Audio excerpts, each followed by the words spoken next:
Hi, I'm Dr. Andrea Stover, licensed marriage and family therapist, and you're listening to the Modern Day Romantic Podcast.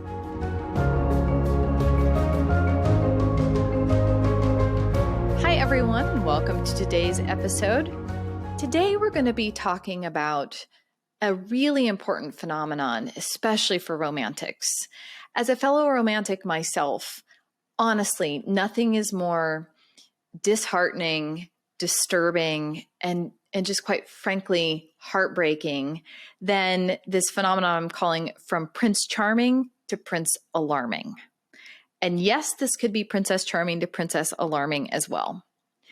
There are so many horror stories out there, so many when it comes to the dating world, what it's like to put yourself out there. There you are looking for love. There you are looking to find a special person to share your life with, to share yourself with, only to encounter these, I'm going to say, darker figures, these individuals that I'm going to say maybe don't even have the capacity to really care about you, given what they have going on inside themselves, their own pathologies. Yes, we could throw out diagnoses. I know things like, narcissistic personality disorder or sociopaths or psychopaths, these types of things. And it's not really the direction I'm wanting to go, but I need to name that before we can get where I want to go. So there's so much out there around narcissistic abuse, healing from abusive relationships, trying to recover, trying to, put the fragments and the pieces of you back together after going through just these awful, awful experiences. And so I trust that kind of where some of those resources are as well. But how do we keep the romantic in you, that pure-heartedness, that part that just believes in the power of love? How do we protect that part? How do we ensure that part heals after going through these encounters? And by the way, this isn't just relegated to the world of dating. I know there's also marriages or just long-term committed partnerships that people are in with figures that have really done a number on one's psyche. And it's very, very detrimental. And I take this very seriously. So when I was thinking about this, I was kind of asking myself this question about, what can we do about this? What could we maybe learn from these experiences? How do we heal from this? And this episode is by no means the answer to all of those questions, but it's some food for thought that I just wanted to offer. So let's talk in general in relationships. One question I've always been curious about and interested in is, how do we decide, who the right person is for us, or if we want to stay in a particular relationship with someone, if we want to proceed and see where it might go? And I think this is a really, really important question, and maybe you could automatically answer it. But when I reflect on it, I think that a lot of people don't necessarily consciously decide. I think the decision just happens. It's kind of just, whether that be like you've been with someone for a while and it just naturally unfolds or develops into something, or more so in the encounters that we're talking about today, these kind of alarming encounters. What I really think happens is there's not really a decision, because they very often come about from these huge initial encounters that are very ungrounding, that are very all-encompassing. So it's almost like one day, maybe you're single or you're kind of living your own life, and the next you are in this vortex. You are in something with someone and you don't really know. I mean, it just happened. You don't really know how you consciously chose that, or if you did, you're just there. These initial encounters with prince or princess charming are very disarming. They really are almost a way of falling under a spell or being ever so slightly, lifted off the ground and taken into a different realm or reality. And when I say that, I'm saying, so hear me say off the ground. So if we're not on the ground, we're not in our bodies, we're not seeing behind our own eyes, we're in a different dimension there. And that's a really important thing. So from that place, we're automatically entangled in something, in this vortex or in this encounter. And it can be the most delicious feeling in the world, I'm sure, just to, oh my gosh, like how uplifting, literally, what a high, right? To be above, to be taken off the ground. Some of this is pretty standard for any relationship in that initial encounter. And then there's the typical, okay, we kind of start to settle down, right? We come back to the ground and we maybe see, oh, you're not the god or goddess I kind of projected onto you initially. You're a human, you've got some imperfections, and okay, we're still going to proceed here. But anyways, this decision of how we proceed in relationships, I think that's wiped away from us in these types of encounters with a prince or princess alarming type of person. So how do we counteract that? How do we recover after something like that? And how do we maybe get ahead of this in the future? What I'm talking about is discernment. And in order to employ this function, this ability to discern within yourself, you're going to have to be connected to yourself. And I have identified 4 different things that I think could really help, kind of these dichotomies that occur. And one is more where the discernment could be, and one is where we're kind of in the shadow of maybe in an illusion or fantasy bubble. So let me explain what I mean. The first one that I've come up with is making decisions blindly versus informed. Okay, so that's one way discernment shows up. So when we're making a decision from an informed place, that means we have our minds, our hearts, and our guts all online, connected. We are in our bodies. We are able to sense, feel, be aware of information from various sources that we may be kind of filtering or taking in. So using the body to make informed choices. Informed choices can also be really having our own experience, but ideally having a close support network, family, friends, maybe a therapist, just some good, solid, grounded people in your life that will maybe be able to offer some type of insight that might be counter to what you're experiencing. And that doesn't mean that they're right and you're wrong. It just means, okay, there are multiple perspectives here from people that know me, love me, see me, and have kind of been on this journey with me that might help me make an even more informed decision for myself.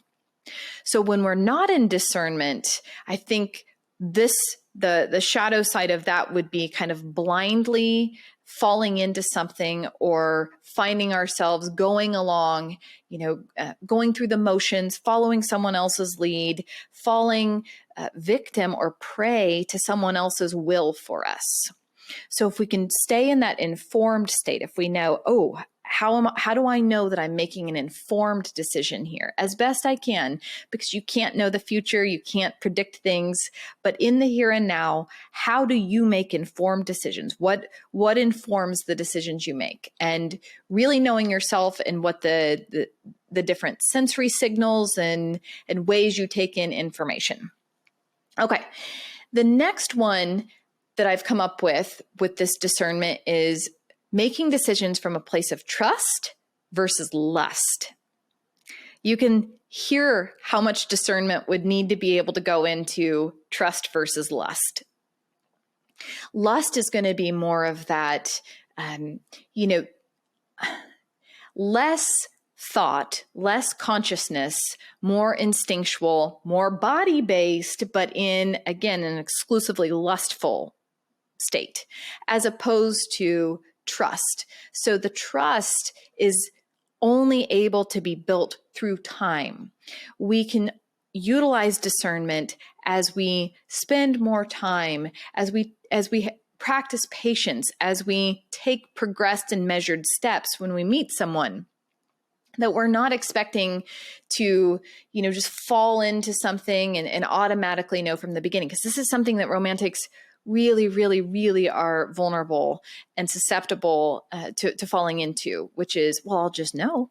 And then therefore I'll just, go along and be wide open. So if we are practicing discernment, this is another piece of protecting yourself from these alarming figures that may cross your path. Measured, we're going on this date and then we're going on that date, or I'm going to see you through time. I'm going to see you through different seasons. I'm going to see you around other people, and I'm going to really develop. I'm going to go through things myself. I'm going to see how you're there for me, how you're really there for me, not just through charming me, but really able to hold the space for and with me. Okay, so that's another layer or piece of how discernment can come about and be utilized. Okay. The next piece that I wanted to say is, if we're making a decision from the holistic place, so like all encompassing from all of who we are, versus a fragmented place. What I mean by this is sometimes there can be a discrepancy even within our own being of maybe the head wants one thing, but the heart says something else. Or maybe the head and the heart are online, but the gut says something different. So we can proceed without practicing and consciously being discerning. We might be moving forward without actually saying, what part of me isn't online right now? What part am I leaving behind in order to move forward with this person? So an example might be someone, let's just, I don't know, it's popped in, like someone asks you to marry them. Okay, well, maybe you've always wanted to get married, and maybe it's the right time in your life to get married. And yet maybe something else inside also says, I don't know, something feels off.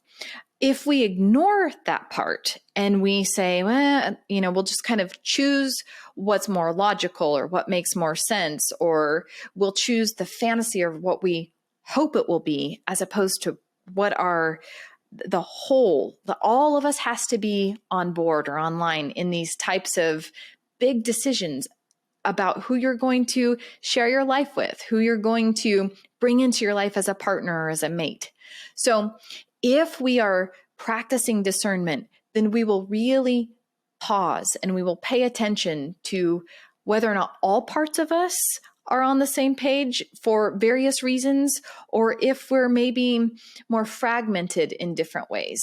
And if we're more fragmented and not practicing discernment, we're likely going to get into trouble or run into trouble at some point, because those disowned parts that didn't want us to make that decision, or that knew something that we didn't really fully want to be aware of, those parts will eventually come up to be reintegrated into the whole. Our bodies, our psyches, our hearts and minds are always moving towards wholeness, even if it doesn't feel that way or seem that way. It wants integration. So disintegration, fragmentation, and still proceeding forward means we're not practicing discernment.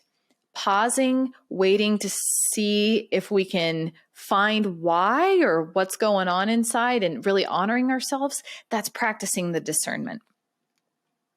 Finally, I was thinking about, practicing discernment also means allowing for there to be adversity versus kind of ignoring that and falling into the shadow side of that, which is red flags. So how do you discern whether or not it is what is to be expected? Like, there's going to be challenges that arise in any encounter, in any relationship, because it's people, right? There's two people here trying to bring their lives together. you would need discernment in order to be able to tell, is this more just adversity that's going to bring us closer together through time as we kind of make our way through this and grow? Versus, are these red flags?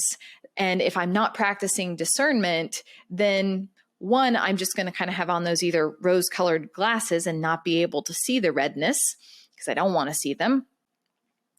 Or I'm just going to feel or think they're there or know on some level they're there, but I'm just going to ignore them. And again, these are clues or other indicators of, hey, danger, danger, warning, warning. Red means stop. We've known that from elementary school. So what in me is resisting stopping? Why am I so afraid? Well, maybe it's because I know that if I stop, I'm going to see something that's going to pop this bubble, or it's going to terrify me and I won't know how to react to that. So I don't want to practice discernment right now. I just want to kind of keep moving forward. There's this final thing that I want to say around this, which is very often in relationships and no, really in life, we are making decisions based on a survival instinct rather than what feels sustainable through time. And if we don't practice discernment, if we don't know ourselves, if we don't take the time to really have relationship internally, just as much as we're willing to invest on the outside, then there's no way we're going to be able to tell whether or not we are making a decision, based on, again, that survival, that drive, that instinct to stay safe, stay alive, not be abandoned, not be alone, not challenge this person because I can sense there's a lot of danger there if I were to confront them. Those are places we don't want to make big relational decisions from. We want to make it from that place of sustainability and be able to discern, is this a person that my nervous system's going to feel safe with, can feel secure with, that's truly on the ground with me, that can be here for and with me, that I also feel that I can be there with as well. So these are just some things to contemplate. Again, there's just so much in these encounters, and my heart truly goes out to everyone who has gone through these types of very destructive. They're not just disillusionments; they're catastrophic in many ways. These encounters. I'm just going to call them encounters because we can't call them relationships, because I don't think really a lot of these people we're talking about have been capable of even having a relationship. So these encounters with people that for one reason or another are so unconscious or are so wounded themselves that they know nothing better to do or nothing else to do, let's say, rather than go out and hurt and destroy and try to feed off of, try to control, try to manipulate, try to tear down and really gain power from that level of influence and control over another. I will put a few resources in the show notes if anyone does need additional support and places to look to for narcissistic abuse, healing from narcissistic abuse. I know there's a lot of great podcasts out there about this and other resources as well. I'm also going to put a plug into for the Beating Hearts Club, which is something that I've started where I really am trying to develop a community where people who are heart-centered and alive and online want to be able to connect, want to be able to preserve, want to be able to feel safe and really keep their hearts open. This is really, really important to me because I think these exact things I'm talking about, these very alarming encounters with people, are the very things that romantics, they kind of can turn a romantic into a cynic or into someone who doesn't trust themselves anymore or who feels unsafe living from the heart. And if you're not living from the heart, then you're really not being your true self, especially for romantics. So this is, I have a community available if you're interested in that as well. It's just getting started, but I'd love to have you, love to be able to unpack these types of experiences, love to be able to support one another and really breathe life and healing into the hearts of those who have really suffered at the hands and at the mercy of those kind of darker encounters. All right. Thanks so much for listening, and I'll see you next episode.